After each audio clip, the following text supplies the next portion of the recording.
처음에 받았을 때 상당히 좀 망설였습니다. 왜냐하면 사실 이 양나방의 피해가 2021년부터 눈에 보이기 시작해서 최근까지 이제 심각해지는 과정상에서 여러분은 직접 보시니까, 눈으로 보시니까 이게 느껴지지만 사실 그 원인들을 정확하게 밝혀내는 것은 상당히 어려운 과제입니다. 그러니까 어떤 면에서 실험할 수 있는 것도 아니고 짧은 기간 안에 실험할 수 있는 것도 아니기 때문에 기존에 있는 자료들과 이제 경험이 있는 분들의 조언을 들어서 저희가 나름대로 충분한 그러니까 합리적인 추론을 통해서 이유를 여러분들에게 설명을 드려야 되는데 이런 부분들이 자료도 제한이 되고 상당히 어려운 부분이 있을까라고 생각을 해서 이걸 해야 되느냐 말하는 사실 처음에 고민을 많이 했습니다. 그럼에도 불구하고 사실 이제 저도 이제 석사 때 이양나방 연구를 했고 그 외에 이제 국민농업과학원에 근무할 때도 이양나방 관련된 병멸과 관련된 연구를 좀 했기 때문에 현재 남아 있는 분들 중에서는 가장 전문가다 이렇게 말씀을 좀 들었고 그래서 할 사람이 없고 그러니까 저 아니면 이런 좀 어떤 사명감 이런 것도 좀 가지고 이제 어렵지만 한번 하기로 했습니다. 그래서 이제 그 기간이 지나고 저희 이제 책임 연구원으로 이제 같이 오고 이제 정규교 박사님 중에 계신 정규교 박사님은 오랫동안 좀 더 이양나방 연구를 더 많이 했고 정보 분석에 대해서 전문가이십니다. 그래서 같이 저희가 이제 합심해서 한 4, 5개월 동안 지금 분석한 자료를 여러분들에게 보고를 드릴까 합니다. 먼저 보고 드리기 전에 특별히 이제 여기 군산시 농업기술센터 김상균 과장하고 그 담당자분들한테 특히 감사의 말씀을 올립니다. 그분들이 많은 정보를 주셨고 또 여기 이송동 지역에 계신 현장에 계신 농민분들께서 여러 가지 정보들을 제공해 주신 걸로 알고 있습니다. 거기에 대해서 다시 한번 감사를 드리면서 시작을 해보겠습니다. 가능하면 좀 여러분들이 이해하기 쉬운 내용들을 좀 이해하기 쉽게 설명을 해보려고 합니다. 그러나 어쩔 수 없이 좀 어려운 부분들은 뭐 가차없이 질문을 해주시고 제 생각에는 저 혼자 떠드는 시간이 아니니까 여러분들이 그때그때라도 좀 아니거나 아니면 의견이 있거나 아니면 다른 아이디어가 있으면 얘기를 해주시면 그런 부분들을 설명할 때 도움이 될 수 있다고 저는 판단을 합니다. 그래서 그렇게만 해도 저는 상관없다고 생각을 하고요. 여기 이제 목차인데요. 이제 1번부터 4번까지 목차인데 여기서 핵심이 되는 거는 결국에는 이 부분입니다. 저희가 이제 2번 여기 다발생 원인 규명, 이 다발생 원인을 규명을 하는데 저희가 이제 여러분들의 정보를 드리기 위해서 잘 아시는 분도 있지만 이양나방의 생물적인 특성을 조금 설명하고 간단하게 그 다음에 여기 최근에 과거부터 우리나라의 이양나방 발생이 언제 많았고 왜 많았고 무엇이 문제가 됐는지 간단하게 여러분 설명을 드리겠습니다. 그리고 난 다음에 특별히 분산 지역에서 그러면 다발생된 원인이 뭐냐 여기서 저희가 직접적으로 분석을 했고요. 이걸 5개 항목으로 저희가 생각을 했습니다. 이 분산 지역에서 이양나방 이 발생량이 피해가 심해진 이유는 첫 번째는 여기 이제 외부로부터 이양나방 성수니까 분산 지역이 아닌 다른 지역 뭐 국외라든지 아니면 좀 타 지역으로부터 넘어오는 게 아니냐 이게 대한 가능성을 첫 번째 검토를 했고 두 번째는 분산 지역에서 벼의 재배 환경이 바뀌어서 과거에는 잘 방제가 되던 것이 실제로 재배 환경이 바뀌어서 뭔가 방제가 잘 안 되거나 생존율이 높아지지 않았을까 이런 생각을 했던 겁니다. 사실 두 번째가 상당히 중요하게 제가 생각을 했고요. 세 번째는 살충제 문제입니다. 어쨌거나 지금까지 이양나방은 항상 있어 왔던 거고 계속 분산 지역이 발생을 했지만 잘 컨트롤했던 이유는 2010년 이후에 이전까지 컨트롤했던 이유는 살충제가 잘 들었지 않았을까 시기라든지 아니면 약효가 들었지 않았을까 근데 이게 뭔가 변화가 있었는 거냐 이제 이렇게 생각을 했던 거죠. 세 번째는 살충제 처리에 관련된 내용을 조금 검토를 했고 네 번째는 뭐냐면 이게 좀 이따도 설명을 드리겠지만 이양나방 1화기의 양이 증가하게 되면 피해가 심해집니다. 과거에 1960년대 여기 이제 그런 경험이 있으시겠지만 1960년대, 70년대 중반까지 이양나방이 창궐했을 때 그때 성적을 보게 되면 대부분 1화기의 양이 엄청 많고요. 2화기는 적습니다.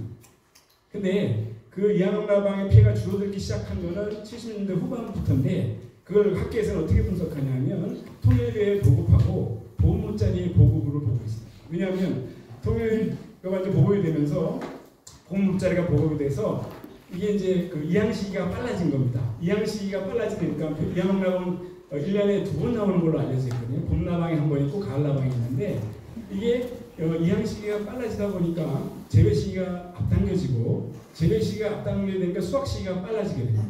수확 시기가 빨라지게 되면 얘네가 이화기 때 얘네들이 성충이 나와서 알을 까서 얘네들이 유충이 충분하게 자란 다음에 월동이 들어가야지 이듬해 이제 봄나방으로 정상적으로 성충이 되는데 이 이양시 그러니까 수확시가 빨라지다 보니까 월동에 들어가는 유충들 어린 벌레들이 충분하게 못 자라게 되는 겁니다. 충분하게 못 자라게 되니까 겨울 동안에 치사율이 높아지게 되고 봄에 나오는 나방의 양이 급격하게 줄어들게 됩니다. 그래서 70년대 후반부터 80년대까지 이화명 나방이 급격하게 밀도가 낮아진 이유는 그걸 일본어로 보고 있어요. 근데 반대로 얘기하면 그게 일화기의 발생량이 많아지면 피해가 클 수 있다는 얘기인데 실질적으로 군산 지역에서는 과거에는 일화기의 발생량이 적었는데 몇 번 문제됐을 때가 있어요. 2013년도 그렇고 지금 2020년도도 그렇고 지금 이화명 나방이 군산 익산 지역에서 문제가 됐던 시기를 보게 되면 이화기 또는 삼화기의 양보다 일화기의 양이 상당히 증가하는 걸 볼 수 있어요. 이 원인이 뭐냐? 이 원인이 결국엔 뭐냐면 이게 이제 아까 다시 설명을 드리겠지만 고려해서 일화기가 중요한데 이 일화기가 중요한데 일화기 양도 많아지고 만약에 일화기가 발생일이 변화가 생겨서 일화기 발생일이 변화가 생기면 알 낳는 시기도 달라지지 않겠습니까? 알 낳는 시기가 달라지면 얘네가 유충이 나와서 뱃속으로 들어가는 시기도 달라지게 됩니다.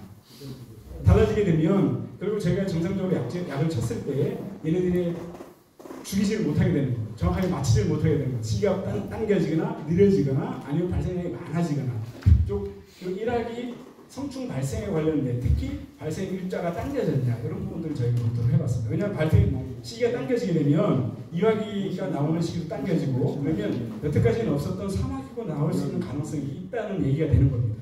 삼화기가 나온다는 얘기는 세 번째 나오는 애들이 알을 깐 것들이 월동량을 많게 하는 역할을 할 수가 있다고 되는 거기 때문에 일화기의 발생 시기가 당겨졌냐 이 부분을 검토했다는 겁니다. 그 다음 마지막으로 이화명나방 월동 유충 생성 기기 발생 세대 실질적으로 아까 말씀드렸지만 이화명나방은 원래 과거에는 이화기로 발생하는 걸로 되어 있습니다. 봄에 그러니까 특히 원래는 옛날에 6땡, 8땡 이렇게 얘기했습니다. 6월 6일, 8월 8일 최성기가 이렇게 두 번 나오는 걸로 되어 있는데 지금 이 부산 지역에서 최근에 문제가 됐을 때는 얘네가 발생 세대가 그러면 이화기가 아니고 한 번 더 나온 게 아니냐? 이런 걸 검토를 해봤어요. 그래서 그러면서 동시에 월동 유충이 언제부터 월동 유충이 아까 전에 이제 얘네들이 월동 유충이 월동에 들어가서 이듬해 성충이 된다 그랬잖아요. 얘네들이 많아지거나 아니면 시기가 얘네들이 월동에 들어가는 시기가 좀 변화가 있는 게 아닌가 이런 것들을 집중적으로 5가지를 검토를 해서 이 중에 과연 어떤 원인이 크게 이화명나방의 피해를 증가시켰냐 이렇게 저희가 결론을 내려고 했습니다. 그 다음 요 세 번째는 이렇게 이제 발생 원인을 저희가 규명을 하고 그 다음에 방제적기 그런 발생 원인이 이렇게 됐기 때문에 우리가 방제적기를 어떻게 할 거냐 결국엔 뭐냐면 지금의 여러분들이 쓸 수 있는 방제 방법은 살충제밖에 없지 않습니까? 그 살충제를 써야 되니까 그 살충제를 그럼 언제 뿌려야 될 건지 이런 부분에 포커스를 맞췄습니다. 그래서 방제 대상을 어떤 충태에서 어떤 연기를 할 거냐 그럼 얘네들이 언제쯤 나오게 될 거냐 그러니까 이화명나방이 알에서 뭘 하게 되면 벼측 속으로 들어가게 되는데 벼측 속으로 들어가게 되면 방제가 어렵습니다. 접촉 독성으로 방제하기 어렵고 그렇기 때문에 저희가 이제 좀 이따도 설명을 드리겠지만 방제 시기를 포커스를 두고 있는 거는 알에서 깨어나서 벼측으로 들어가기 전에 아니면 들어가기 직후까지 그때까지 시기를 보고 있거든요. 이제 그런 부분들이 언제가 될 거냐 그럼 이제 1세대는 그럼 언제가 그 시기가 되고 2세대는 언제 시기가 되느냐 2세대 다음에 만약에 3세대가 있다면 3세대는 언제 시기가 되고 그걸 언제 해야 될 거냐 이걸 저희가 제시를 하려고 하고요. 최종적으로 이런 것도 정리한 것들을 한두 장으로 좀 요약해서 저희가 여러분 나눠드린 프린트물에 요약을 해놨습니다. 이제 제가 크게 개요를 말씀을 드렸는데 사실은 이 부분들을 이제 조금씩 그럼 저희가 증거를 그런 증거가 뭐냐 그런 증거가 어디에 있는지를 저희가 이제 보여드리려고 합니다. 예, 이거는 이게 이 용역연구가 시작된 배경이고요. 여기 보게 되면 이 부산시에서 피해 면적의 변화를 보게 되면 2021년에 한 700타 정도 됐는데 2023년에 500헥타까지 특히 이제 위성동 중심으로 증가했고 올해는 한 291헥타 정도의 피해가 지금 발생했다고 저희가 추정을 하고 있습니다. 그 다음에 요거는 이제 이하명나방 발생 밀도를 여기 유충 밀도를 여기 송충만 보시겠습니까? 여기 2023년, 이건 2024년 자료입니다. 2023년에 보면 여기가 이제 그 군사시 농업기술센터에서 여러 지점에다가 페로몬 트랩을 설치를 한 겁니다. 페로몬 트랩을 설치를 해갖고 이하명나방의 포획 밀도를 조사한 걸 보게 되면 여기 이제 2023년 같은 경우에는 여기 이제 1화기가 한 869마리, 2화기가 197마리가 정도 잡혔는데 올해는 1539마리, 252마리 상당히 늘었습니다. 그 얘기는 뭐냐면 작년에 2023년에 발생된 것들이 많이 발생한 월동이 잘 성공을 해서 올해 성충을 많이 나왔다는 얘기입니다. 그럼에도 불구하고 여러분들이 방제를 잘해서 피해는 올해 실질적으로 상당히 아까 전에 말씀드린 대로 작년에 반 정도밖에 피해를 보지 않은 상태이기 때문에 지금 여러분들이 엄청나게 노력을 해주고 있고 군사시 농업기술센터에서 가장에 비해 여러분들이 지금 크게 이제 기여를 하고 있다는 걸 알 수 있는 데이터가 되고요. 어쨌거나 상당히 2022년에 비해서 엄청나게 밀도가 늘어난다는 걸 볼 수가 있습니다. 이게 특별한 거는 지금 군산만 조금 문제인데 저희가 좀 주목하고 있는 거는 여기 대하, 군산인데 군산 지역이 유성동 말고 대하 지역에 그 이하명나방 그 포획량이 상당히 올해 크게 증가했습니다. 그래서 저희는 좀 걱정을 하는 게 내년에, 그러니까 내년에 만약에 이제 이 대하 지역에서 잘 방제가 됐다 그러면 뭐 내년에 이제 적겠지만 그렇지 않다 그러면 내년에 이제 일모작 벼에서의 그 이하명나방 피해가 혹시 크게 나지 않을까 이런 걱정을 하는데 혹시 대하 지역들은 한번 그쪽 포장들을 조금 유심히 봐야 될 필요가 있다고 생각을 합니다. 네, 연구 목적 다발생 원인 규명하고 관계석기 설정이고요. 넘어가겠습니다. 예, 말씀드린 대로 아까 전에 다발생 원인을 하나씩 한번 증거를 내보겠습니다. 한번 이제 저희가 조사한 분석한 내용들을 설명을 드리겠습니다. 이거 이하명나방 성충이고요. 이거 알이고, 이거 알에서 깨어나기 직전입니다. 유충이 이렇게 볕대 속에 들어가서 자라고 뻔데기가 안에 됩니다. 이게 이제 세대 잘 아시겠지만 짧게 설명을 드리면 말씀드린 대로 이하명나방은 연중 나라에 따라서는 6세대까지도 가는 나라가 있다. 요 종이. 근데 우리나라는 아까 말씀드린 2세대를 지금 기준으로 2세대 난다고 알려져 있습니다. 근데 유충 같은 경우는 연기가 5년, 6년까지 간다. 이거는 뭐냐면 탈피를 5번 또는 4번 또는 5번까지 하고 길게 하는 걸 더 할 수도 있는 탈피를 더 많이 하는 애들도 있다 이런 얘기입니다. 유충은 여기서 보시게 되면 줄기로 침입하는 시기가 1년부터 3, 4년 요 시기에 침입을 하는데 이제 임주학 박사님이 올해 실험한 결과를 보면 상당히 이런 시기에도 침입할 수 있다 이렇게 이제 얘기를 하시고 계시고 있고요. 어쨌거나 1세대 피해는 그럼 어떻게 관찰이 되냐 하면 여기 이제 벼의 어릴 때 엽초색의 변화라든지 신고가 생기는 것으로 1세대 피해가 발생이 되고요. 2세대 같은 경우는 이제 특히 이제 백수 현상, 줄기를 완전히 먹어버리니까 이삭이 죽어버리는 이런 현상이 주된 피해 증상으로 알려져 있어요. 성충 같은 경우는 말씀드린 데 2번 나오는데 이 과거에는 이하명나방을 어떻게 조사를 했냐면 유화등으로 조사를 했습니다. 그러니까 이제 그 유인등 있지 않습니까? 불을 켜서 이하명나방 성충이 빛에 유인되는 성질이기 때문에 유인등으로 조사를 했는데 요새 같은 경우는 유인등보다는 페로몬 트랩이 훨씬 쉽습니다. 편하고. 왜냐하면 유인등 경우에는 조사를 하게 되면 여러 가지가 많이 들어오기 때문에 이하명나방 곤란해야 되기 때문에 상당히 누르는 것도 많이 힘들거든요. 페로몬 트랩이 상당히 좋고 일본의 자료에 의하게 되면 페로몬 트랩하고 유인등 자료 성적이 거의 비슷하다. 그렇기 때문에 유인등을 하지 않고 페로몬으로 조사해도 충분하다 이런 보고가 있습니다. 넘어가겠습니다. 이거는 뭐냐면 그럼 이하명나방이 언제 가장 치사율이 높아지냐 요거의 하나 연구 자료입니다. 일본 사람이 한 73년에 한 실험인데 여기 보시게 되면 요 X축에 보면 요거 위에 그림은 1세대, 아래 그림은 2세대인데 여기 생존율입니다. 생존율이 아래서부터 갑자기 뚝 떨어지죠. 요 시기가 뭐냐면 결국 1령에서 1령, 2령이 넘어가기 전에 요 시기에 이게 자연 상태입니다. 자연 상태에서 요때 치사율이 생존율이 확 줄어듭니다. 요거 벼집에 들어가기 전에.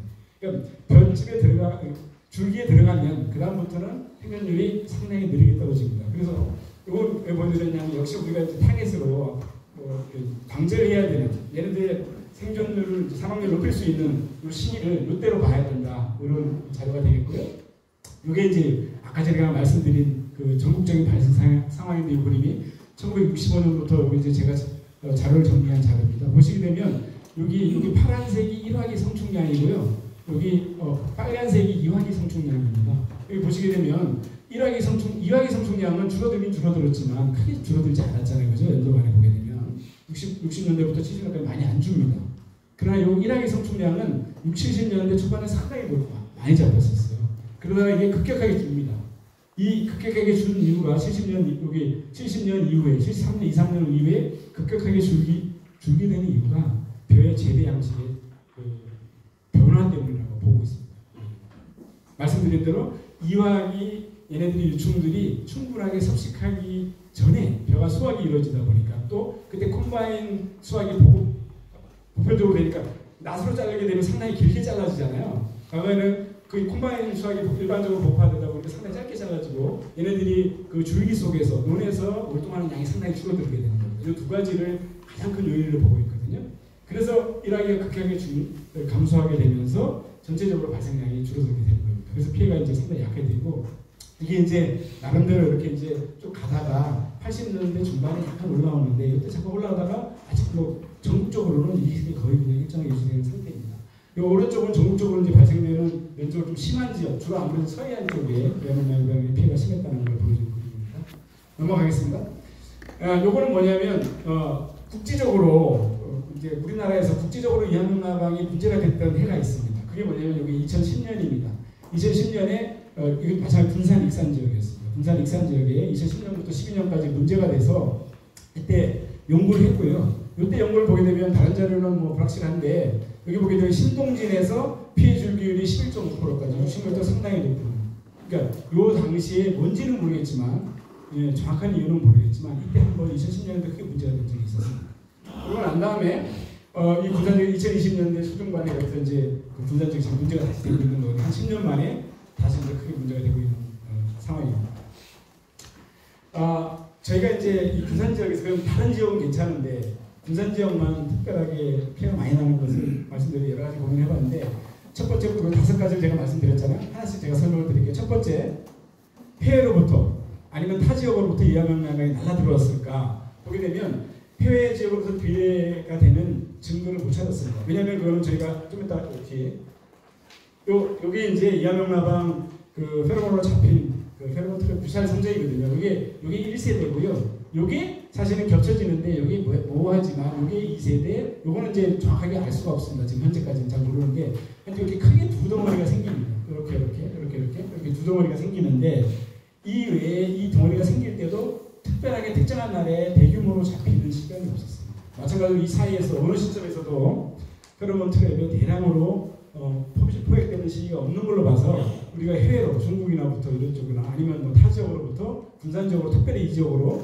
뭐 대량으로 넘어오는 것 같지 않다. 이렇게 저는 결론을 내렸고요. 첫 번째는 그래서 해외 지역으로부터 비례되는 건 아닌 것 같다. 두 번째, 줄등, 이게 이제 이항나방이 벼에도 자라지만 줄이라고 이제 화복과 잡초가 있어요. 화복과 식물이 있습니다. 여기에서도 생육이 가능한 걸로 알려져 있거든요. 줄 같은 경우에서 그럼 집단적으로 서식해서 넘어온 게 아니냐 이쪽으로. 근데 여기 미성농 지역 근처에서는 대규모로 이 근처에서 그쪽에서 줄이 대규모로 서식한 집단이 저희가 없는 걸로 파악을 해서 줄 쪽에서부터 넘어온 것도 아니다. 그다음 볏짚, 남아있는 볏짚 같은 경우에서 그러면 이게 대량으로 남아있다가 이듬해 봄에 나는 거 아니냐 이런 생각을 해봤는데 대부분의 이제 그 볏짚들은 공포로 사용되기 때문에 사실은 볏짚들은 대부분 남겨있는 경우는 없다. 그래서 볏짚으로부터 넘어온 것은 저희가 아니라고 판단하고요. 육묘상에서 그럼 육묘상에서 대량으로 번식을 해서 뭐 넘어온 거냐? 그것도 저희가 보기에는 타 지역에 군산의 타 지역에서 이런 현상이 나타나지 않기 때문에 이것도 아닌 것 같다. 그래서 어쨌거나 외부로부터 요즘 미성농 지역이 문제가 되는 게 외부로부터 이입이 돼서 대규모 순간적으로 이입이 돼서 문제가 된 것 같지 않다 이렇게 내렸다는 말씀드립니다. 그래서 오늘 말씀드린 대로 이항나방 조사 자료를 보게 되면 다 패턴이 비슷합니다. 여기 이제 삼북 지역이고 개정 지역이고 뭐 대하 지역이고 해안 이렇게 여러 가지 지역에서 조사를 해봤는데 특이한 발생 패턴의 변화가 없었다는 겁니다. 그러니까 어느 지역에서도 비슷한 패턴을 보이는 걸로 봐서는 대규모로 특정 시기에 나간 건 아닌 것 같다 이렇게 결론을 내리게 된 겁니다.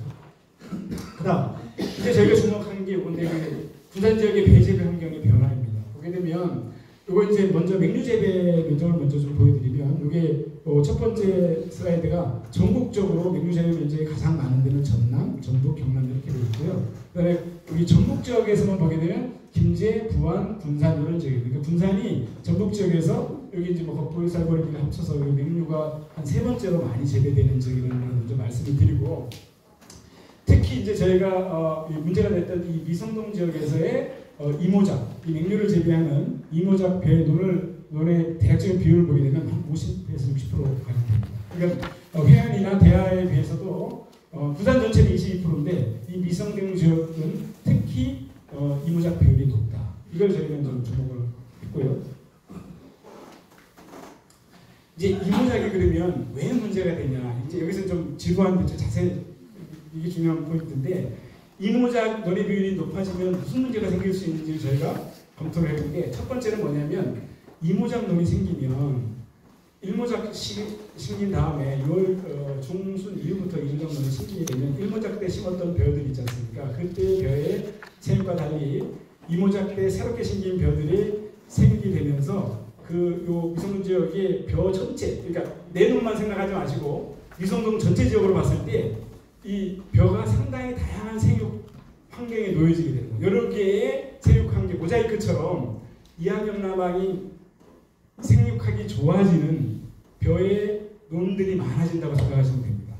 이해 가십니까? 무슨 말인지? 그러니까 만약 한 일모작만 쭉 심겨져 있다 그러면 이하경남에 한번 발생하면 성충이 발생했다가 얘네들이 한번 거기서 산란을 하고 나면 거의 끝나버리고 이제 거기서 그냥 발육이 되는데, 그게 생육 시기가 다른 벼들이 쭉 생기면서 계속적으로 얘가 1학기, 2학기 계속적으로 이하경남이 발생을 하면서 얘네가 산란하기 좋은, 벼의 생육이 좋은 여러 가지 벼들이 모자이크처럼 미성동 지역에서 존재했을 거다. 저는 이렇게 추정하는 겁니다. 그게 이하경남의 유충의 생장, 그 다음에 생존율을 높였을 거다. 그게 첫 번째 제 생각이었고요. 두 번째는 이모작 논의 경우에는 벼 생육 시기가 상대적으로 늦지 않습니까? 이게 또 뭐냐면 이 이모작 시기에는 벼 생육 시기가 늦으니까 아까 말씀드렸죠. 2세대든 3세대든 나중에 나오는 성충들이 알을 낳은 것들이 얘네들이 월동 들어가기 전까지 충분하게 먹을 수 있는 겁니다. 일모작이 벼가 다 수확이 되더라도 이모작으로서 늦게 심은 벼가 얘네들 유충이 충분하게 건강하게 월동에 들어갈 만큼 성장할 시기를 제공했을 수 있다. 이렇게 봅니다. 이모작 시기가 많다는 것은 그러니까 타 지역보다는 월동에 들어가는 건강한 성충들을 만들 확률이 높아졌다. 이게 제가 생각한 거고요.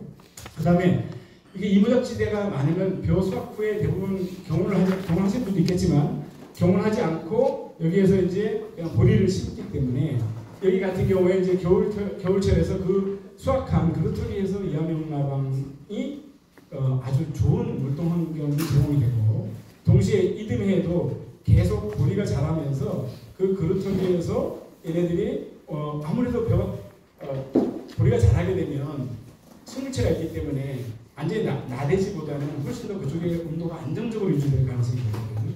그러다 보니까 월동의 생존율이 높아졌을 거라고 보는 겁니다. 월동 상황이 좋아졌다. 이모작 지대에서의 월동, 이하경나방의 월동 상황이 좋아졌다. 생존율이 높아졌다. 양도 많아졌다. 이렇게 본 겁니다. 이게 결국에 그렇게 되면 일학기 발생량이 많아지게 되는 거죠. 2세대의 유충들의 생존율이 높아지니까. 그래서 이거 보게 되면 제가 조사한 바로는 일모작 논의 경우는 수확 후 경운 비율이 25% 정도 되고요. 이모작 경우 같은 경우 거의 무경운으로 파종을 하더라. 그런 얘기죠. 물론 뭐 하시는 분도 있겠지만 결국 군산 지역에서는 이 동계 맹류 이모작 재배율이 높은 지점들이 특히 이제 삼북동 지역에서 이하경나방 밀도가 높아질 수 있는 환경이 조성된 거다. 이렇게 저희가 판단을 했습니다. 예, 요게 이제 증거로 그러면 실제로 그런 모자이크 걔가 거짓말 아니냐, 그런 모자이크의 상태의 재배 환경일 때 그러면 정말로 그러냐, 발생 비율이 높으냐, 이런 부분들에 대해서 첫 번째 증거는 뭐냐면 여기 보시면 일본 지역인데요. 1957년에 한 자료이기 때문에 상당히 오래됐습니다. 이 고치현 지역에서 이런 자료를 찾아내기 어려웠는데 여기 똑같은 현 지역에서 A, B, C, D, E, F 6개 지역이 있는데 보시면 여기 보게 되면 이게 이 A 지역은 이 조생, 중생, 만생, 만화, 이모작 요 벼의 재배 비율을 보게 되면 이게 A, B, F 지역은 단순합니다. 그러니까 조생, 중생, 만생벼가 재배가 되는데 특히 만생벼의 재배 비율이 낮아요. 이런 데는 2세대밖에 안 나옵니다. 그러나 여기 보게 되면 C, D, E 지역을 보게 되면 만생벼의 비율이 상당히 높고요. 특히 D 지역 같은 경우는 이모작 비율이 상당히 높습니다. 이 얘기는 뭐냐면 늦게 심은 그러니까 늦게 만생종 벼와 이모작 벼의 경우에는 세대가 한 번 더 날 수 있다. 그러니까 저희가 이제 합리적 의심을 하는 게 군산 지역도 어쩌면 좀 이따 보여드리겠지만 세대가 한 번 더 난 게 아니냐 이런 추정을 지금 하고 있습니다. 요거는 뭐냐면 좀 보기 간단히 설명해서 여기 요 X축이 뭐냐면 여기 0이 유수 형성되는 시기입니다. 유수 형성 시기 전하고 후를 봤을 때 여기 이제 이하명나방의 생존율인데 유수 형성기 전에는 생존율이 높은데 유수 형성기 이후에 얘네가 벼축 속으로 들어가면 사망률이 높아진다. 심판이 이런 얘기입니다. 그러니까 얘네들이 시기에 따라서 이하명나방이 벼의 생육 시기에 따라서 생존율이 많이 달라진다. 별거 아닌 것 같지만 되게 중요한 얘기입니다. 그러니까 벼의 생육 시기 어느 시기에 이하명나방이 침입해 들어가냐에 따라서 얘네들 생존율과 생장 속도가 엄청 달라집니다. 자, 그다음 이항기의 변화. 이제 요건데 저희도 또 주목하는 변인데요. 여기 이제 군산 지역에서 보게 되면 지금 이제 여기 모내기 과정을 보게 되면 경운 물대기 썰해질 하면서 여기 모내기를 하게 되면 한번 물대기하고 썰해질 하지 않습니까? 그러면 그 그루트에 남아 있는 애들 또 그다음에 혹시 거기에서 이제 그 산란된 혹시 이런 식의 산란된 애들이 싹 다시 죽거든요. 그러니까 이 모내기 과정을 하게 되면 얘네들이 이제 그 안에 있는 발생된 이하명나방을 제거하는 역할이 있고요. 이런 부분들이 큰 이제 의미가 있는데 저희가 주목한 거는 최근 한 2021년부터인가 20년부터 여기서 이제 군산 지역에서 이 모내기 척기를 6월 1일에서부터 좀 5월 25일로 조금 당겨라. 이게 이제 그 영농책으로 맞는지 저희가 판단한 걸 그렇게 자료를 받았는데 이 이유는 분원수하고 완전비율을 상승시키기 위해서 과거보다 조금 이항시기를 당겨라 이렇게 지금 저희가 지침을 여기서 수행한 걸로 들었습니다. 근데 이렇게 되면 어떤 문제가 생기냐면 어떤 면이 있냐면 여기 이겁니다. 그러니까 실제로 이건 군산시 농업기술센터에서 제공한 자료인데 삼북지역하고 이렇게 삼북 여러 개 포장해서 1모작, 2모작 포장해서 여기 이제 이항일이 2020년 3년 5월 28일, 2모작전 6월 18일, 18일 이렇게 2023년으로 이렇게 더 당겨진 걸 볼 수 있습니다. 실제로 물론 여러분들 오는 날짜가 좀 다를 수 있지만 어쨌거나 이항 시기가 상당히 21일까지 지금 당겨져 있거든요. 이제 이렇게 되게 되면 어떤 문제가 생기냐면 문제라기보다 가능성입니다. 어떤 가능성이냐면 이런 부분입니다.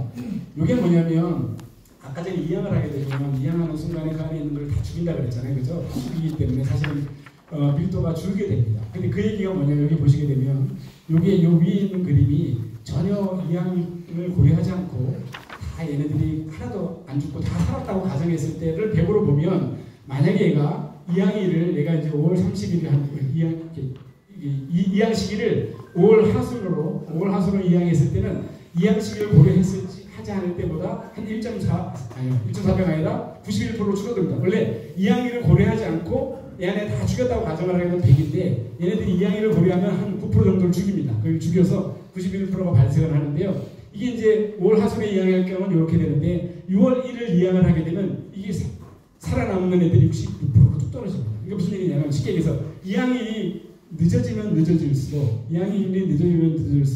얘네들이 안에서 발생할 수 있는 양이 줄어들게 됩니다. 반대로 얘기하면 이항이 당겨지면 당겨질수록 안에서 여기서 발생할 수 있는 양이 증가한다는 얘기가 됩니다. 이해가 가십니까?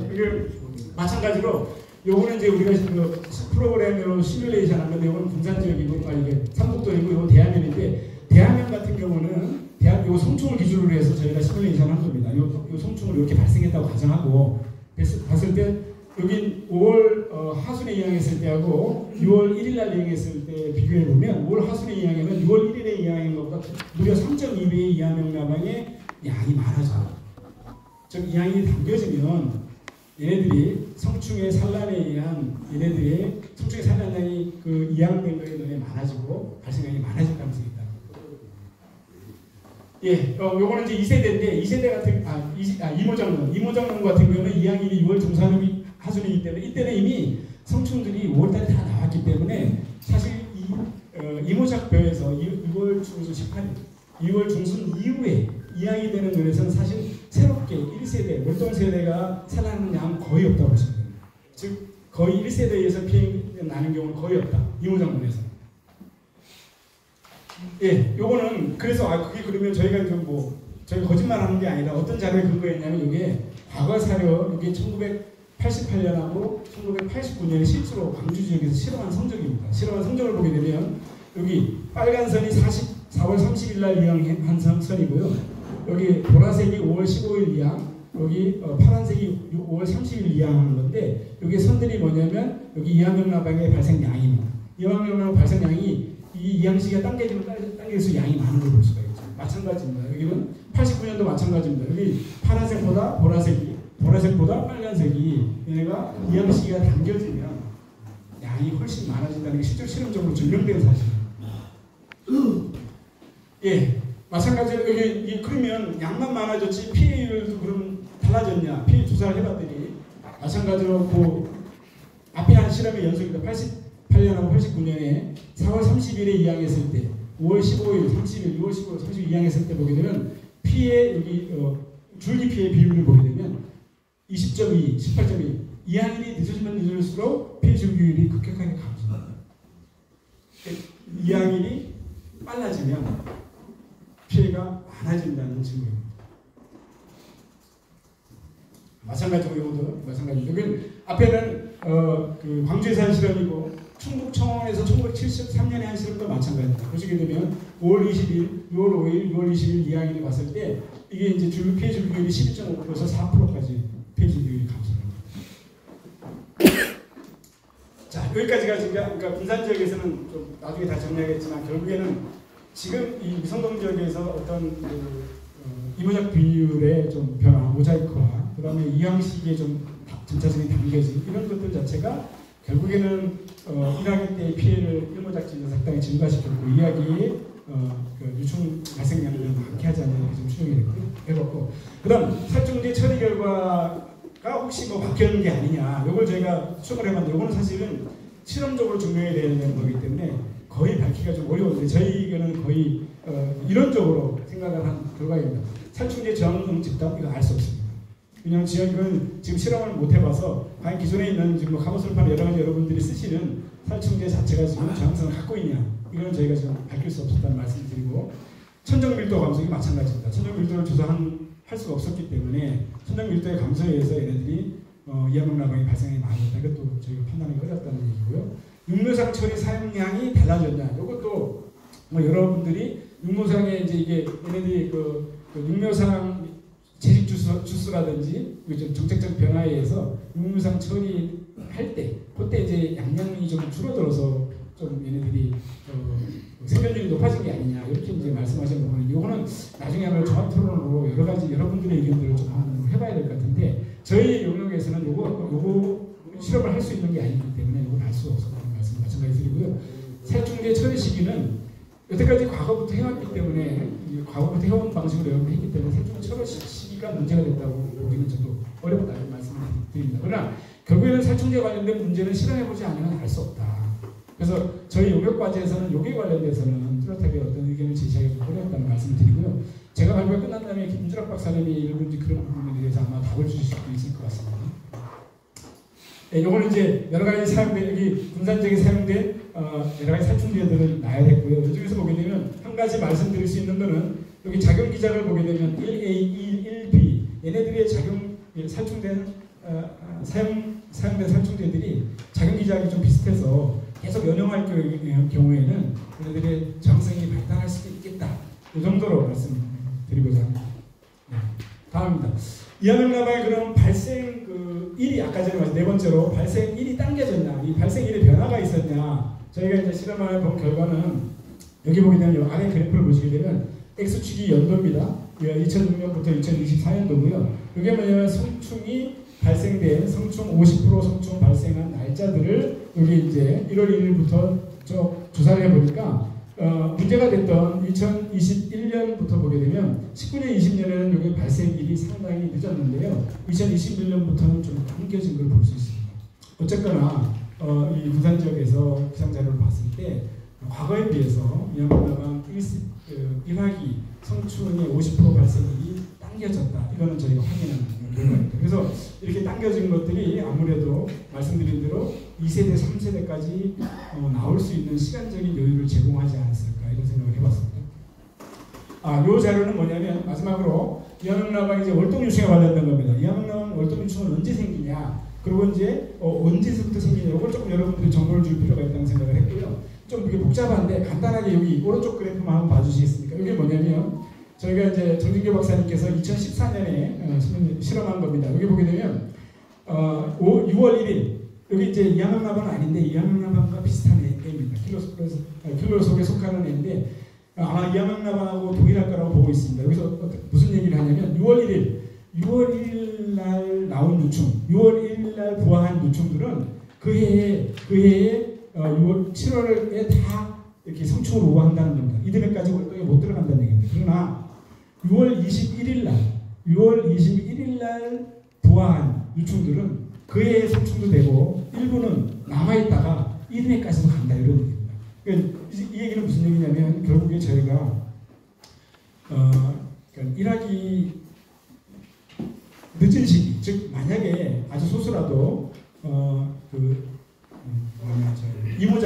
이모작벼에서 발생하는 유충들은 한 번 더 나올 수도 있고 이듬해까지 그해 나오지 않고 월동 유충으로 존재하다가 이듬해까지 보태지는 역할을 할 수 있다는 얘기입니다. 요거는 뭐냐면 전북 지역에서 이암흑라방 과거 자료입니다. 과거 보게 되면 여기 전북 지역을 보게 되면 이암흑라방 크게 한 피크, 두 피크 이렇게 두 번 나오는 걸로 알려져 있습니다. 이게 이제 1985년, 86년 자료인데 여기 보게 되면 85년 마찬가지로 크게 한 피크 이렇게 두 번 나오지 않습니까? 그래서 과거에는 80년대 중반까지도 이암흑라방은 두 번 나온다, 이렇게 지금 이제 보편적으로 알려져 있었습니다. 근데 재밌는 게 그 전북 익산 지역에서 이암흑라방이 문제가 됐을 때가 아까 전에 2010년하고 그 후에도 계속 조금씩 문제가 됐는데 이게 2015년에 완결 보고서 자료인데 2013년 여기 보면 요게 2013년 여기 2014년 아까 2010년에 군산하고 익산 지역에서 문제가 됐었다고 했잖아요. 그 후에 연구를 계속 한 것 같아요. 한 거 결과를 보게 되면 이 왼쪽을 보게 되면 여기 2023년을 보게 되면 여기 큰 피크 하나가 있고요. 여기 한 번 더 있고 한 번 더 있지 않습니까? 그러니까 이때도 뭔지 모르지만 두 번이 아니고 상당히 큰 이 부분이 이화기인지 이 부분이 뭐 정확하게 사막인지 알 수는 없지만 피크가 3개 나온 걸 볼 수가 있고 크게 문제가 됐거든요. 마찬가지로 2014년도 여기 약간 뭉개져 있지만 이 부분도 큰 피크가 한 2개, 3개까지도 가능할 수 있다는 증거를 좀 보여주는데 즉 무슨 얘기를 하려고 하냐면 피해가 많이 나는 애, 피해가 문제가 됐던 애는 이암흑라방의 세대가 한 번 더 났을 가능성이 상당히 있을 거라는 생각을 하는 겁니다. 이게 이제 최근에 문제가 되는 군산 지역에서 저기 페로몬 트랩을 저희가 직접 조사한 군산시 농업기술센터에서 조사한 자료입니다. 여기 1학이고요. 여기 한 피크 하나 있죠. 여기 하나 더 있습니다. 여기 2023년이고 2024년인데 여기 하나 둘 세 개, 여기도 하나 둘 세 개, 여기가 되게 작죠, 그죠? 2024년에는 저는 이렇게 생각합니다. 생각했습니다. 진짜 알 수는 없지만 여기 있지 않습니까? 여기 1학기 때 엄청나게 발생량이 많았잖아요. 많았는데 여러분들이 이 1학기에 유충을 대상으로 방제를 엄청 잘해서 사실 이게 여기서부터 피크 이만큼 나와야 됩니다. 성충이 원래 살았으면 얘네들이 방제를 안 할 때가 상당히 여기서부터 시작해서 이렇게 저는 피크가 나왔다고 봅니다. 이게 나왔던 이 피크가 방제를 잘해서 없어지고 이 끝부분만 그 방제를 피해간 일부만이 이 피크를 보였다고 저는 추정을 하고 있고요. 마찬가지로 이게 뭐냐면 여기에서 살아남은 아무래도 이때에는 약을 치기가 상당히 어렵지 않습니까? 사실 이런 부분들이 여러분들하고 좀 더 깊이 고민을 해야 되는 부분인데 이 부분에서 상당히 방제가 만약에 7월부터 8월 중순까지 들어간 약제의 효과에 의해서 마찬가지로 이 3세대가 상당히 피크가 커야 되는데 그렇게 크지 못하고 피크가 상당히 줄었지만 뚜렷한 피크가 보입니다. 이게 저는 이게 마찬가지로 문제가 됐던 과거의 2010년부터 15년 사이에 피크와 지금의 군산 지역의 피크가 비슷한 양상을 보인다. 가능성 있는 3세대 정도를 저희는 생각을 하고 있다. 이렇게 말씀을 드릴 수 있겠습니다. 예, 요거를 프로그램을 갖고 모델을 해본 결과입니다. 여기 보게 되면 이게 이제 1학기가 중심이니까 1학기부터 여기서 사실은 2학기가 나오고요. 여기 3학기가 나올 수 있다. 이론적으로 그렇습니다. 이론적으로 지금 군산 지역의 온도를 갖고는 충분히 상황이 나올 수 있는데 문제는 아까 요 C가 상당히 피크가 약하잖아요, 그죠? 요 부분들이 사실은 아직까지 좀 더 저희가 왜 이렇게 약한 패키지만 있습니다. 이게 정말 그때 방제를 잘해서 이렇게 된 것이냐. 그 다음에 요 자체가 밀도가 낮지만 이모작지대의 벼의 생육이 좋기 때문에 얘네들이 상당히 다시 3세대 피크가 발생한 게 사실이냐. 이런 부분들이 연구를 통해서 밝혀야 되는 부분인데 이론상으로 시뮬레이션 모의 실험상으로는 이렇게 한번 세 번이 나온다고 저희는 추정을 해볼 수 있었던 겁니다. 예, 넘어가겠습니다. 예, 그래서 이거는 이제 앞에 말씀드린 거를 요약한 거고요. 정리를 하게 되면 다발생 원인이 결국 뭐냐? 제가 길게 떠들었는데 첫 번째는 군산의 벼 재배 양식이 약간 아까 말씀드린 대로 그러니까 이모작지대가 많아지고 이 양식이 떨어지는 재배 양식이 변화가 첫 번째 원인이고 그 다음에 여기 노란색으로 잘 안 보이는데 여기 이제 일하기 성충 발생 시기가 좀 당겨졌다. 일하기 성충 시기가 당겨졌다.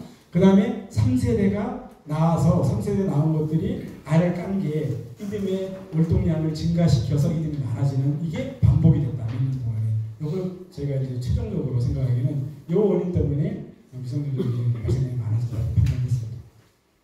예, 이거는 여기 일모작 재배지하고 이모작 재배지 그다음 주변에서 어떻게 얘네들이 돌아가는지를 한번 그렸는데 한번 이걸 보십시오. 여러분 이제 시간 있을 때 천천히 보게 되면 1세대부터 조금씩 어떻게 해서 일모작지대에서 어떻게 이모작지대로 오고 이런 좀 복잡하게 그렸는데 그걸 한번 보시면 이해가 하실 겁니다. 자, 두 번째로 이제 그러면 이렇게 원인을 이렇게 판단을 했고 그러면 방제를 어떻게 해야 되냐? 언제 방제를 해야 될 거냐? 여기 이제 여러분 관심이 있으니까 생각을 합니다. 그래서 이거는 방제 대상을 어떤 걸 볼 거냐? 1세대, 2세대 이렇게 해서 빨리 하겠습니다. 시간제가 괜찮습니까? 제가 설명드리는 게 너무 빠르거나 느리거나 괜찮습니까? 저희가 결론적으로 말씀드려서 그러면 방제를 언제 할까 약간 말씀드렸죠. 가장 취약한 시기가 얘네들이 언제냐면 아래서 부하해서 벼줄기로 들어가는 시기를 저는 잡아야 된다고 봅니다. 그래서 말씀드렸는데 이항농락은 유충이 방제 대상이고 침투하기 전에 그때 저희는 방제하겠다. 이게 이제 명제입니다. 요 시기를 잡는 거다. 그러니까 이제 알에서 깨어나서 벼집 속으로 들어가기 전에 시기를 어떻게 예측할 거냐. 그 시기를 잡는 걸 우리가 했고요. 결과에 따라서 요걸 그러면 추정하는 방법들은 저희가 설명을 드리겠습니다. 저희는 이제 모델하고 페로몬 트랩 이 두 가지를 같이 운용을 해야지 알 수 있는 자료인데 설명을 드려보겠습니다. 이제 일단은 여기 이제 여기 보게 되면 아까 말씀드린 대로 이항일이 다 다르지 않습니까? 이항이 다른 시기, 그러니까 여러분들 다 내년에 이항하는 시기가 다른데 그럼 저희가 이제 과장님하고 이제 그런 얘기를 했습니다. 최대 발생일을 기준으로 해서 방제를 며칠 있다 방제를 하다 이렇게 될 경우에는 상당히 조금 좀 어려울 수가 있으니까 개인이 방제하기는 어려울 수가 있으니까 개인의 이항 시기를 중심으로 해서 내가 며칠 날 이항했으니까 그 이항일로부터 며칠 있다가 방제 수단을 동원하면 좋겠다 이런 말씀을 하셔가지고 저희가 이항일을 중심으로 해서 방제 시기를 결정하는 방법을 분석을 해봤어요. 근데 결론적으로 그거는 좀 편차가 크다. 그리고 어차피 뭘 알아야 되냐면 성충의 최대 발생 일자를 알아야 돼요. 성충의 최대 발생 일자를 알아야 되기 때문에 성충의 최대 발생 일자를 여러분이 알 수는 없지 않습니까? 그런 부산농업기술센터에서 그 정보를 제공을 해야 되는 거기 때문에 그럴 바에는 차라리 이항일을 중심으로 생각하지 말고 최대 발생일을 중심으로 생각하는 게 결국은 답이고요. 그러면서 동시에 뭐냐면 그 최대 발생이라고 여러분이 이항하는 것을 짬뽕해야 됩니다. 여러분이 내가 5월 23일 날 이항하신 분, 25일 날 이항하신 분, 27일 한 분에 따라서 얘네가 발생 시기가 조금씩 다르게 계산할 수 있는 이런 모델을 저희가 제시를 하려고 합니다. 그래서 요게 그 얘기가 뭐냐면 여기 이항일을 무시했을 때 5월 25일 날 이항했을 때 6월 1일 날 이항했을 때 6월 16일 날 이항했을 때 아까 전에 유충의 숫자는 상대적으로 이렇게 줄어든다고 말씀을 드렸잖아요. 100%, 74% 이렇게 줄어듭니다. 이항일이 늦어지면 유충량이 줄어들어요. 그리고 최대 발생, 성충이 최대 발생할 때부터 유충 발생할 때까지 기간을 보게 되면 여기 5월 25일 날 이항하면 지금 우리 지금 분산 자료 갖고 저희 분산한 겁니다. 한 15일 후에 최대 발생이 돼요. 유충이. 50% 발생이. 그 다음에 최대 발생일은 마찬가지 15일이 됩니다. 그러니까 약 15일 정도가 지나면 성충의 최대 발생일로부터 15일 정도 지나게 되면 이때가 최대 발생이 됩니다. 5월 25일 날 이양한 경우에. 근데 이양이 이렇게 늦어지잖아요. 이양이 늦어지면 얘네들이 왜냐하면 알 낳는 시기가 늦어지기 때문에 이해가십니까? 알 낳는 시기가 늦어지기 때문에 유충이 나오는 시기도 늦어지는 겁니다. 그럼 약치는 시기도 늦춰야 된다는 얘기예요. 아시겠죠? 그 얘기입니다. 그래서 만약에 6월 1일 날 이양을 했다. 그럼 똑같이 성충 최대 발생일은 똑같다고 가정을 하면 17일 이후에, 그러니까 15일 이후에 치시면 안 되고 17.7일, 약 18일 이후에 약을 치셔야 됩니다. 마찬가지로 내가 6월 16일 날 이양을 했다. 그러면 이양한 성충 최대 발생 날짜로부터 거의 한 달, 28일 이후에 약을 쳐야 된다. 이렇게 계산하셔야 된다는 겁니다. 그러니까 이양이 달라지면 성충 발생 최대 일로부터 날짜가 달라진다. 꼭 기억하셔야 됩니다. 자, 그러면 요거는 그럼 마찬가지로 중요한 게 최대 발생일을 여러분은 모르잖아요. 이거는 어쩔 수 없이 센터에서 정보를 제공해 줘야 돼요. 올해 최대 발생일은 언제다. 그러니까 여러분들이 이양한 시기를 감안해서 그때부터 그러면 계산해서 쳐라. 이렇게 정보가 가야 된다. 저는 그런 의미였고요. 여기 이양후도 이양후 이제 요거는 이제 성충 최대 발생일을 기준으로 했고 요거는 이양을 기준으로 했는데 요거는 넘어가겠습니다. 복잡하니까. 뭐 어차피 가장 좋은 거는 최대 발생일을 기준으로 해서 하는 거다. 요것도 요겁니다. 결국 여러분들에게 말씀드리고 싶은 요겁니다. 이게 X축이 뭐냐면 여기 잘 봐주십시오. 여기 그래프가 여기 마이너스 20부터 0, 그 다음에 플러스는 요 0이 뭐냐면 0이 이항이라고 최대 발생일하고 똑같았을 때, 그러니까 이항이라고 최대 발생일이 동일하다. 그러면 13일 있다가 딱 치시면 됩니다. 그러나 만약에 내가 최대 발생일보다 전에 심었다, 올을. 예를 들어서 최대 발생일 올해 이제 센터에서 올해 최대 발생일은 5월 30일입니다. 했습니다. 그럼 나는 5월 28일에 심었어. 그러면 그 최대 발생일보다 전에 심었지 않습니까? 그럴 경우에는 13일 있다 치면 된다는 겁니다. 그러니까 최대 발생일보다 전에 이양을 하신 분들 경우에는 무조건 최대 발생일로부터 13일 있다 치시라. 그러나 여기서부터 이제 만약에 최대 발생일부터 내가 이양일이 늦어졌다. 30일이 최대 발생이 되는데 6월 3일 날 심었다. 그럼 3일 늦은 거 아니겠습니까? 3일 늦으면 이게 늦춰야 되는데 어떻게 늦추냐? 요 식을 갖고 계산을 해야 된다는 겁니다. 여러분이 어려우시니까 이거는 뭐 어려운 건 아닙니다. 여러분이 할 수 있고 요 식은 요겁니다. 예를 들어 요겁니다.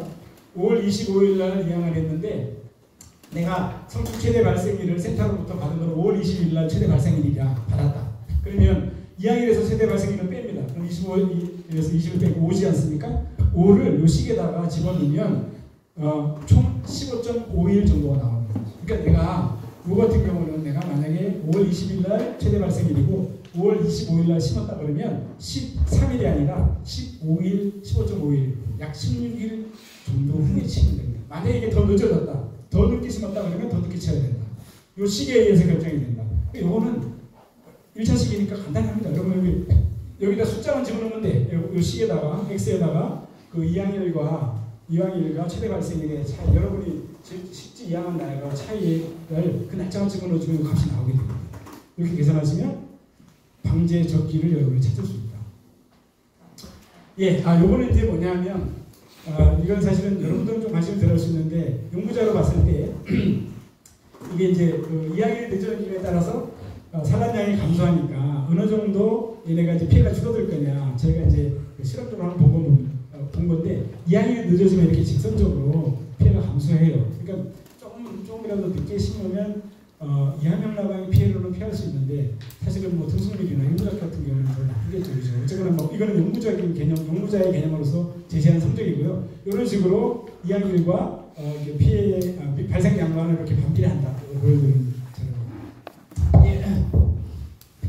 이거는 뭐냐면 그 실질적으로 이제 저희가 한 것들이 맞는지를 과거 자료들을 저희가 다 검증을 해서 한번 그 자료들, 근거 자료를 제시하려고 합니다. 이게 뭐냐면 1972년에 오래전에 실험이 있지만 이때는 이제 이항명나방이 되게 많이 났습니다. 이때 어떤 실험을 했냐면 요게 그때 69년, 70년, 71년에 이항명나방을 유아동으로 조사해서 발생 그 패턴을 조사한 거고요. 이때 보니까 최종적으로 3년 공통 최대 발생일이 언제냐면 이렇게 조사를 했습니다. 최대 발생일이 여기 있고 이항일은 6월 10일 날 이제 이항을 한 겁니다. 이항을 했을 때 여기 보게 되면 약제 실험을 한 겁니다. 약제 실험을 한 결과예요. 여기 보게 되면 여기 최대 발생일 날 한 번만 약제를 친 거, 최대 발생 후 7일에부터 14일 날 한 번 친 거, 그 다음에 최대 발생 최대 발생일 후 14일부터 21일까지 한 번만 친 거, 최대 발생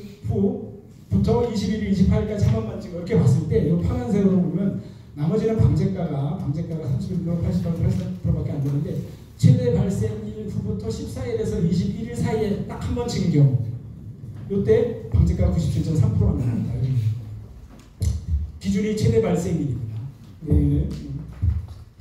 마찬가지로 두 번을 쳤을 때는 여기 보게 되면 여기 첫 번째 최대 발생일 한 번 치고 이게 두 번을 쳤는데 최대 발생일 날 친 거는 거의 효과가 별로 없다는 겁니다. 이게 아마 약효의 관계가 있는 거겠죠. 그러니까 결론적으로 이 슬라이드에서 말하고 싶은 거는 최대 발생일 기준으로 해서 14일에서 21일 사이에 한 번 딱 치는 게 가장 좋다.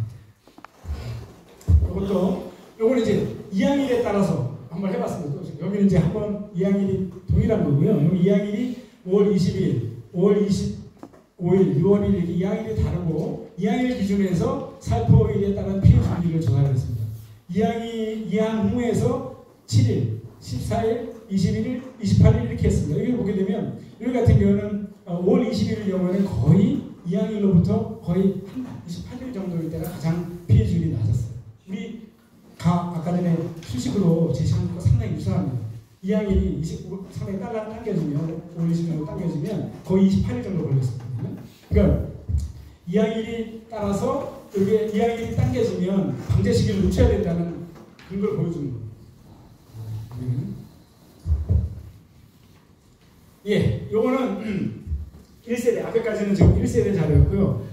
이제 문제는 1세대는 그래도 1세대는 피크 하나의 큰 피크가 있어갖고 한 번에 딱 나오는 거기 때문에 여러분이 이제 시기를 찾기가 쉽습니다. 그러나 후세대는 두 번째, 세 번째, 네 번째 시기는 좀 상당히 어려운 면이 있어요. 근데 어쨌거나 저희가 두 번째, 세 번째, 네 번째 시기를 다 이론적으로 모델을 가지고 시뮬레이션 해보니까 여기 7월 중하순에 나오는 성충, 그 다음에 7월 말, 8월 중순에 나오는 성충, 요겁니다. 요거 7월 16일날 나오는 성충, 8월 6일날에 나오는 성충, 9월 1일날 나오는 성충. 이게 이제 2024년이고 이게 삼북동이고 대한면도 마찬가지입니다. 7월 15일날, 8월 16일날, 8월 6일날, 8월 28일날 성충 최대 발생일이라고 가정을 하고 저희가 가장 유충이 많이 나오는 데가 언제냐 해보니까 전부 다 거의 7.91, 7.71, 8.3일이었어요. 즉, 두 번째 세대부터는 최대 발생 피크로부터 8일 정도 있다가 가장 유충이 많이 나왔던 거예요. 만약에 약제 방제를 해야 되겠다. 내가 두 번째 피크, 세 번째 피크, 네 번째 피크에 대해서 여러분이 약제 방제를 한다면 이하명나방만 생각한다면 이하명나방이 가장 많이 나온 것부터 8일 이후에 방제하는 게 가장 좋다. 근데 얘네들이 약효를 생각한다면 보시게 한 거야. 생각한다면 이거보다 약간 당겨져도 상관이 없다는 생각이 들어요. 어쨌거나 8일 정도 지났을 때 가장 많이 얘네들이 유충으로 부활을 한다.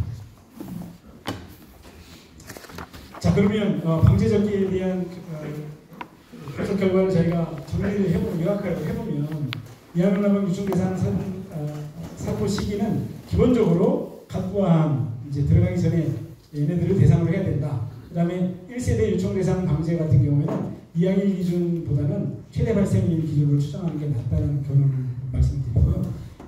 대략 이항일이 성충 최상일보다 빠르거나 같을 경우는 약 2주 후부터 살포를 시작하고, 그 다음에 늦을 경우는 아까 전에 말씀드린 대로 시기에 따라서 조금씩 늦춰서 방제 적기를 여러분이 결정하면 됩니다. 그 다음 후세대, 보통세대가 아니고 2세대, 3세대, 후세대 방제 시기 같은 경우는 최대 발생 시기로부터 8일 이후에 약제를 여러분들이 접근하면 좋다. 이렇게 좀 요약을 할 수 있겠습니다. 제가 지금 쉬지도 않고 여태까지 지금 개발성 원인과 방제 적기에 관련돼서 설명을 드리고요.